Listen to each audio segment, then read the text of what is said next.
pra me alcançar. Louvado seja o nosso Senhor Jesus Cristo, para sempre seja louvado. Em nome do Pai, do Filho e do Espírito Santo. Amém. Bom dia, meus amados. Primeira carta aos Tessalonicenses, capítulo 2, de 1 a 12. O tema: a pregação da palavra não é para agradar aos homens, e sim a Deus.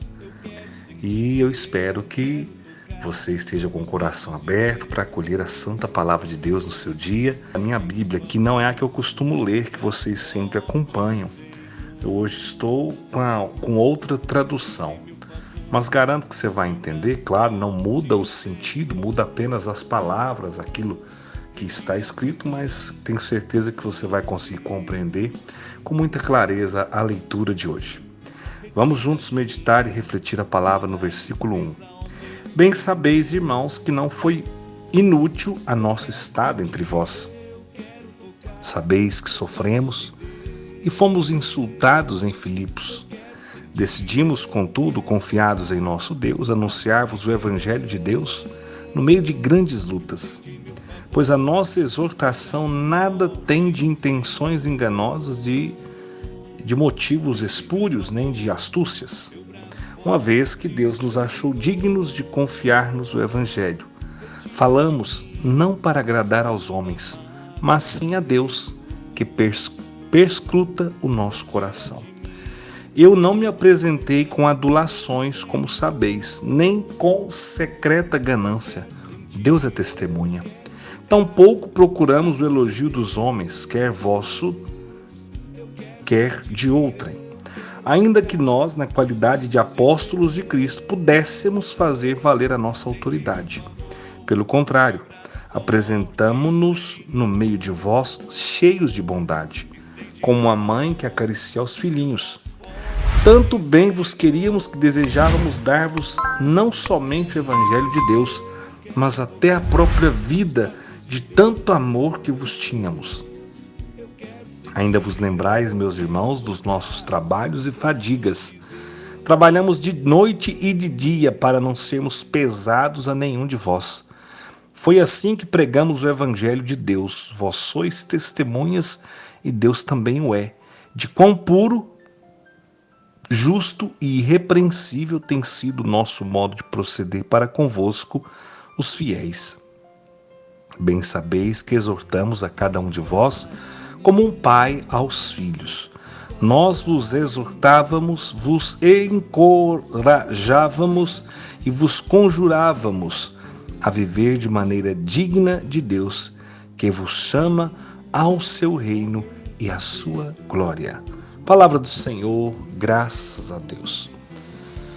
Paulo, então, nesse texto de hoje, nos chama a algumas reflexões muito importantes. A primeira delas é o versículo 1, que retrata muito bem isso. Bem sabeis, irmãos, que não foi inútil a nossa estada entre vós. Então, Paulo, ele leva a comunidade de Tessalônica a refletir que a estada, a permanência dele na comunidade por um tempo, não foi inútil.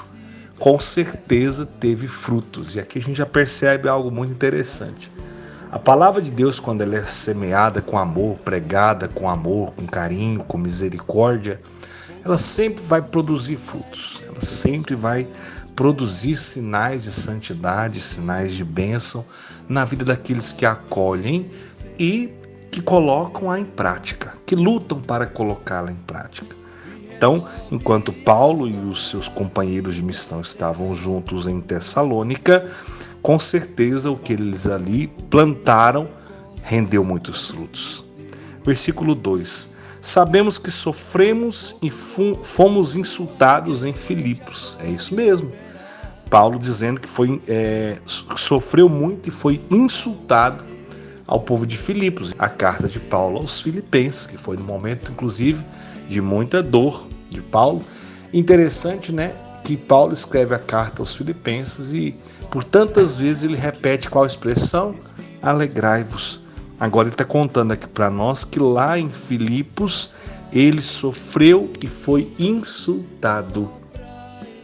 E mesmo assim ele escreveu a carta falando de alegria. Interessante, né? Decidimos, contudo, confiados em nosso Deus, anunciar-vos o Evangelho de Deus no meio de grandes lutas. Ou seja, o Evangelho não ficou parado por conta das provações ou dos desafios que Paulo e os seus companheiros de missão encontravam para que a palavra fosse anunciada. Imagina quantos desafios naquela época. Não tinha meio de comunicação, então era tudo ir ao encontro, né?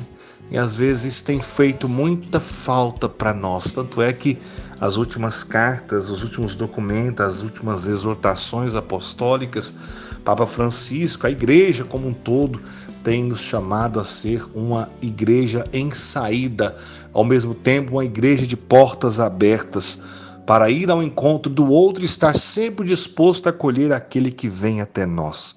E Paulo deixa isso muito claro. Em meio a todos os desafios, a todas as lutas, o Evangelho era anunciado. E aí o versículo 3 conta para nós: pois a nossa exortação nada tem de intenções enganosas, de motivos espúrios, nem de astúcias, ou seja, não é uma enganação. Paulo prega a verdade, Paulo anuncia a verdade. Não há ali intenções enganosas, segundas intenções, astúcia, nada que vá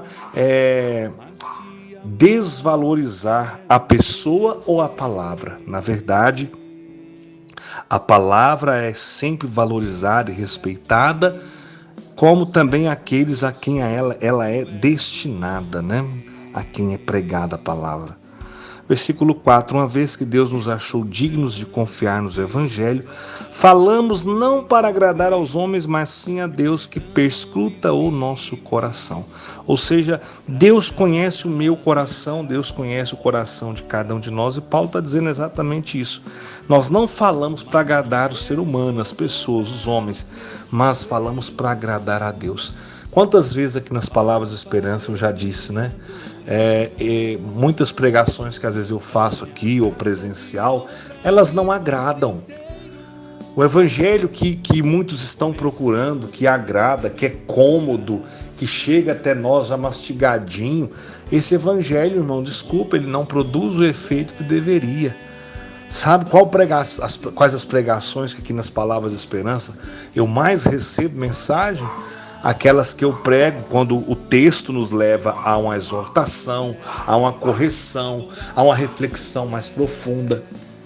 Essas são as pregações que mais mexem com as pessoas. Eu às vezes até me cobro um pouco, que às vezes parece que eu tenho sido muito duro na pregação que eu tenho feito em determinados temas. Mas eu procuro sempre ser firme, ser duro, mas ao mesmo tempo amar. É verdade. O amor, ele deve ser colocado em prática sempre. Quando eu amo, eu posso dizer qualquer verdade, que ela não vai machucar, ela vai conduzir à salvação. Paulo está dizendo nessa carta, nós não falamos para agradar pessoas, nós falamos para agradar o coração de Deus. E aqueles que compreendem isso se convertem também para agradar o coração de Deus. Então nós não podemos fingir que anunciamos o Evangelho ou anunciar um Evangelho vago, frio, sem sentido, morto. Não, a palavra tem que ser pregada com vivacidade, com entusiasmo, com ousadia, com alegria, para que ela chegue aos corações, mesmo que ela incomode, mas que ela possa produzir frutos de santidade e de conversão. Não adianta eu pregar a palavra de qualquer jeito, porque aqui está dizendo, Deus conhece o meu coração, Ele sabe da verdade que está dentro de mim. Eu não me apresentei com adulações, como sabeis, nem com secreta ganância. Deus é testemunha. Paulo está dizendo, olha, eu não trago uma palavra que vem adular, que vem passar a mão na cabeça. Eu trago a palavra que liberta. E essa palavra, muitas das vezes, ela é muito pesada, ela é muito dura. Mas o intuito dela é levar todos a uma profunda conversão. Versículo 6. Tampouco procuramos o elogio dos homens, quer vosso, quer de outrem, ainda que nós, na qualidade de apóstolo de Cristo, pudéssemos fazer valer a nossa autoridade. Irmãos, eu disse para uma irmã que assumiu uma coordenação recentemente, eu falei assim para ela, irmã, ela vindo me perguntar o que deve fazer para ser um bom coordenador e o que eu devo fazer para manter o entusiasmo, a chama viva no meu coração. Aí eu disse para ela assim: primeira coisa, faça tudo com amor, com disposição e com entrega, e nunca espere um elogio. Não faça nada para ser elogiado, para ser esperando recompensa. Não, recompensa maior é o nosso nome que já está escrito no coração de Deus. Isso o próprio Jesus disse: olha, vos alegreis porque o vosso nome está escrito nos céus. Essa é a nossa alegria. Não é reconhecimento de A, de B, de fulano, de ciclano. Não. O nosso reconhecimento, o que nós realmente esperamos é somente o olhar de Deus compassivo e misericordioso em nosso socorro, em nosso favor. Mais nada além disso. Mais nada. Então, meus amados, nada que você fizer para a comunidade, para os irmãos, faça esperando recompensa, faça esperando um prêmio, tapinha nas costas, um parabéns. Porque se você fizer e receber, maravilha. Se você não fizer e não receber, fique tranquilo. Você não está fazendo, não é para agradar pessoas, é para chegar ao coração de Deus. Amém? Guarda isso no seu coração. Pelo contrário, apresentamo-nos no meio de vós cheios de bondade, como a mãe que acaricia os filhinhos. Tanto bem vos queríamos que desejávamos dar-vos não somente o Evangelho de Deus, mas até a própria vida, de tanto amor que vos tínhamos. Olha que declaração de amor de um servo de Deus. Paulo está dizendo: olha, nós nos apresentamos diante de vocês um coração cheio de coisas boas. Da mesma forma que uma mãe cuida dos seus filhos, acaricia os seus filhos, essa era a função nossa aí do lado de vocês, proteger vocês, guardar vocês, zelar pela vida de vocês, pela alma de cada um de vocês. Ele continua dizendo: nós não queríamos às vezes nem só não levar somente o Evangelho, mas nós queríamos, se fosse preciso, dar a vida por vocês, de tanto amor que temos por cada um de vocês. Que coisa linda, que palavra forte. Essa declaração de amor do apóstolo em favor daqueles que sofrem, padecem, dos filhos de Deus que ouvem a palavra e a acolhem. E aí ele continua dizendo: ainda vos lembrais, meus irmãos, dos nossos trabalhos e fadigas. Trabalhamos de noite e de dia para não sermos pesados a nenhum de vós. Foi assim que pregamos o Evangelho de Deus. Ou seja, Paulo e os demais companheiros de missão não estavam ali sugando da comunidade de bracinhos cruzados esperando que todo mundo os servisse. Não, eles trabalhavam dia e noite no anúncio do Evangelho e também cuidando daquilo que era necessário para não serem peso para a comunidade, para os irmãos que ali estavam. Isso é bonito. Ou seja, o servo, ele não pode ficar acomodado. O pregador, o coordenador, isso são apenas títulos que nós recebemos aqui, mas o grande objetivo nosso a grande missão nossa é ser servo, assumir o lugar do servo. O servo é o primeiro a estar pronto a se colocar à disposição do seu Senhor.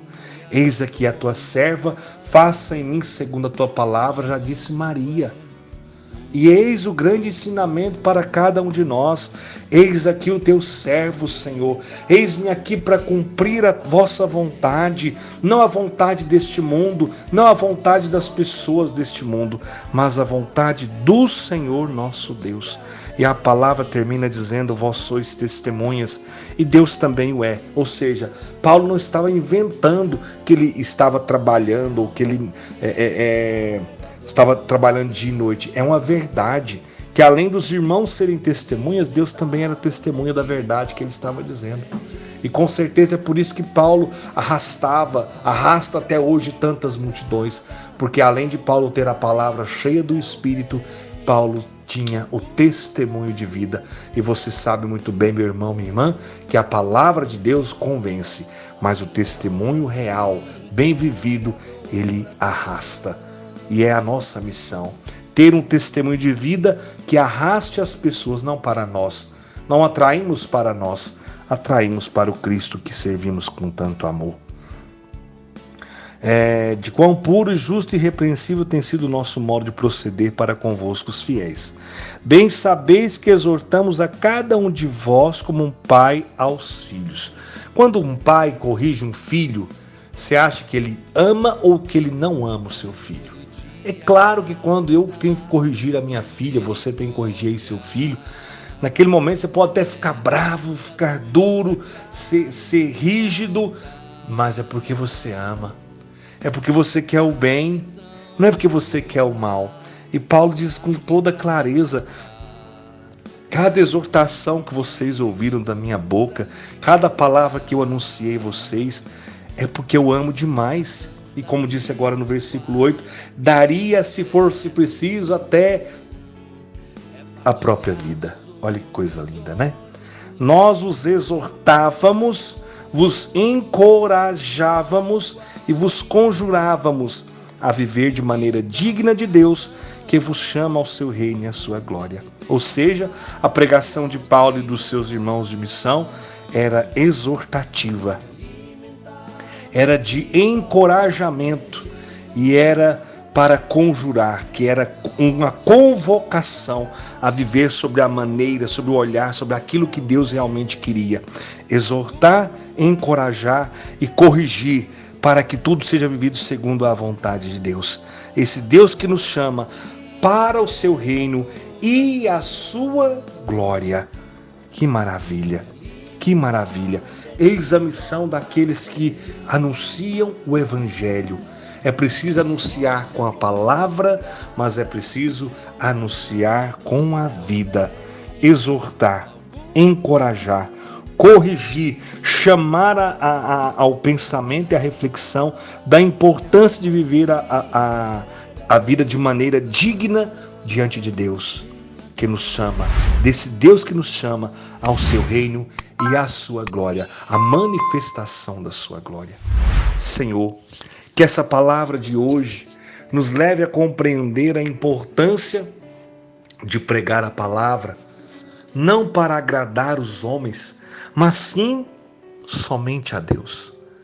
E que os homens que se sentirem incomodados pela pregação da palavra, que as mulheres, os jovens, as crianças que se sentirem incomodados com a pregação da palavra, convertam o seu coração, convertam o seu agir, os seus pensamentos, as suas atitudes. Senhor, dai-nos a graça de uma conversão verdadeira, assim como aconteceu na vida de Paulo. E Paulo, em todas as suas cartas, ele vem falar dessa conversão, desse olhar para Deus, dessa entrega total de vida e de uma vida que não pode ser vivida de fachada, de mentira, mas que tem que ser vivida na essência, em toda a sua riqueza.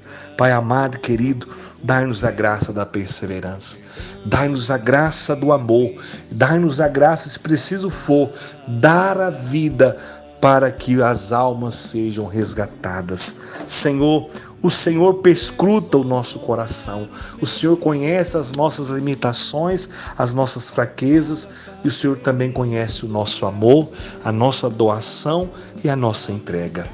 Eis-me aqui, Senhor, eis aqui a minha vida, eis aqui o meu sim. Capacita-me para fazer a tua vontade e que a tua palavra seja pregada, chegue aos corações e leve aos corações a conversão, a cura, a libertação e a salvação que vem de Deus. Glória ao Pai, ao Filho e ao Espírito Santo, como era no princípio, agora e sempre. Amém.